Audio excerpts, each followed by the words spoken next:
Wale Ibarra Torun is the name Malcolm X got when he went to Nigeria. Yeah, amongst the, ironically, amongst the Islamic, well, they weren't all Islamic. So when he went amongst the Yoruba. Okay. And then, and that's a part of the story they suppress because they want to, they show him with the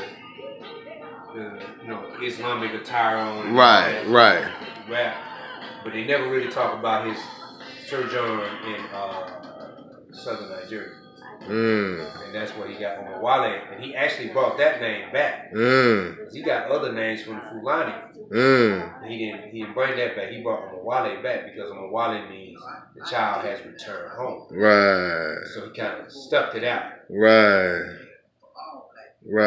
I say. And Nana Kwaku, Ibarra Torun, Malcolm, Marcus Garvey, his day name, soul name. Okay. Right. Yeah. So we're trying to move away from calling him Marcus Garvey. Right.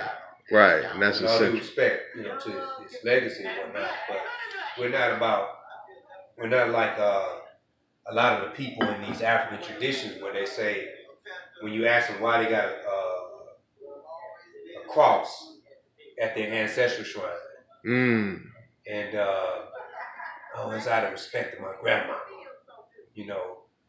What you want to do is take your grandma away from that. Correct. So take that away from her.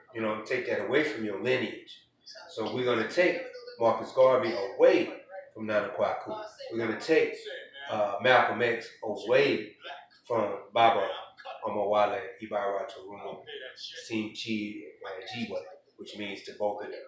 It's Yoruba. So yeah, just add that on. That's it. A lot of times when we talk about elevating an ancestor, we're elevating a Ahwanto, a warrior for the nation, right? You have to find out their real names. You notice a lot of people, they talking all this African stuff, and they don't find out the real names. They still talking about Ibarra Torun John Henry Clark. Right. That ain't his name. He did not agree to that name when he went to that other realm and elevated himself. So yeah. What about ancestors like Harriet Tubman? Same thing. She have a name that ones out here need to be aware of? Yeah. Amanita. Amanita? Yeah, that was one of her names. Okay.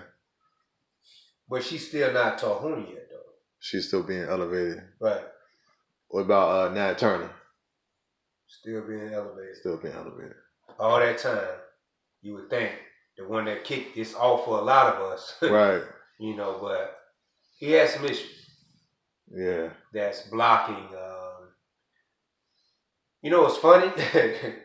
Wow, that's a good question. Part of the reason why he has issues is because of conflicting elevations. You got Christians black nationalistic Christians trying to do this thing. You got the people in the African tradition, you would think there's more power in that, right? And they're doing this thing.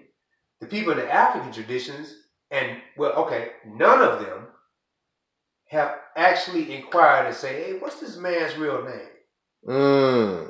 So the Christians trying to elevate him on this level, black nationalistic Christian, right? The people in various African traditions, their agenda is one thing, and often they are not on the same page, even though just on the nationalistic level. Right. You know what I'm saying? And so here we have it with Nat Turner. And that's why we still refer to him as Nat Turner. And that's why he's not a Tohun. Wow. You would think he would be a Tohun, and then, go in order. You know what I'm saying? Right. So him is then Denmark VC, then Martin Delaney, Gabriel Prosser, then Prosser, then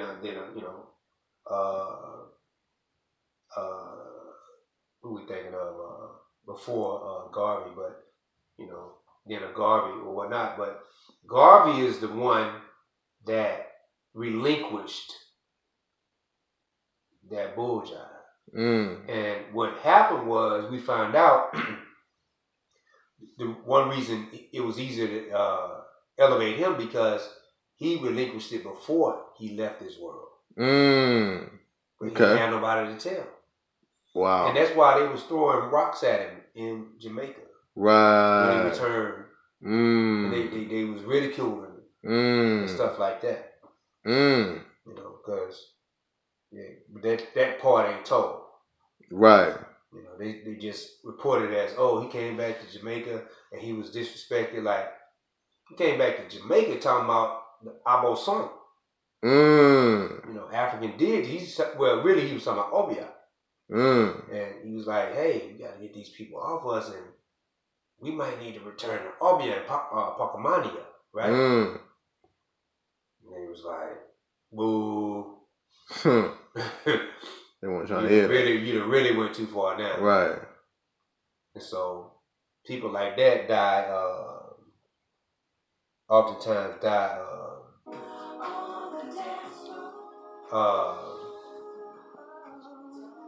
lonely and alone. There's a difference between both of those.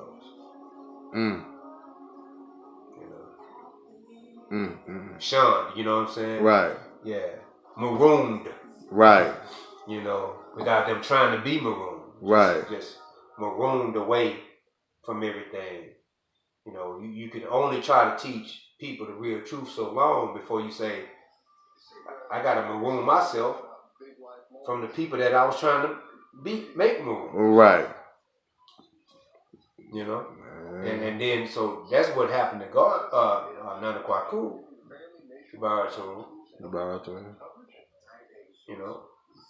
But nobody checks an oracle to see what really happened. They go by what the crackers say in the books. Right. Yeah, they do rocks at him. Yeah, crackers reported that correctly. Right. But it's a reason for that. Right. It's because that man said, you know what? I ain't never really been no Christian. Right. I just tried to use this to make you move. Right. Then later he was like, oh, I really ain't no Christian. Right. Like, I can't even use this to make you move no more. Right. I can't even, just try to help your dumb self. Right. I can't even do this no more. Right. Yeah, he gonna be throwing that with bricks like Uncle Ruckus on what's that? Boondock. Boondocks. Remember Uncle Ruckus? Yeah, most definitely. he got shot at by the white cops. It was praising him for it. Good job. Good job, officers. Yeah. Mm-hmm. So it's interesting because it reminds me of Khalid Mohamed. Right. And how Dr. Khalid Mohamed, Ibarato and his transition toward the end of his journey, and how he was returning to African culture, but it's never talked about. Well, but it's so obvious though. That's the funny thing, right? Because with Baba Khalid Ibarato, his last 40 speeches, he got on something African. He got on Akbadas. True. He got an Akbada on that video. The white woman is a bitch. Right. Look in the camera and say that because she is. Right. Cold Akbada. I'm like, dang, where can I get that? Who made that for him? Because he was a tailor-made dude too. Mm-hmm. You could tell he had his clothes, whatever he wore, it still was gonna be tailor-made. He was the only one wearing. He inspired a lot of cats to wear Kenny cloth bow ties. Kenny cloth across the shoulder type, with the scarves and whatnot. You know what I'm saying? Cummerbunds. He inspired that. Even in his confusion, still dealing with Islam, he was inspiring us to be African. That's true. And he was the only one that was saying, you know, in the name of, you think you're finna say in the name of Allah, but he said in the name of Ra, in the name of ISIS, in the name of Jehudi.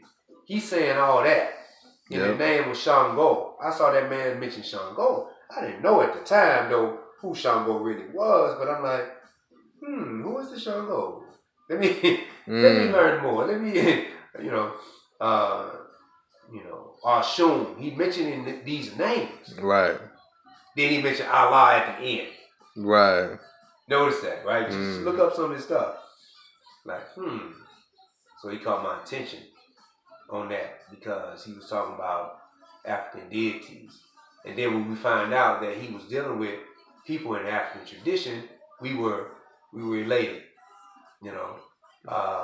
Then that elation was short-lived because we found out it's because of these people's lack of nationalism, partially, that he's dead. Right.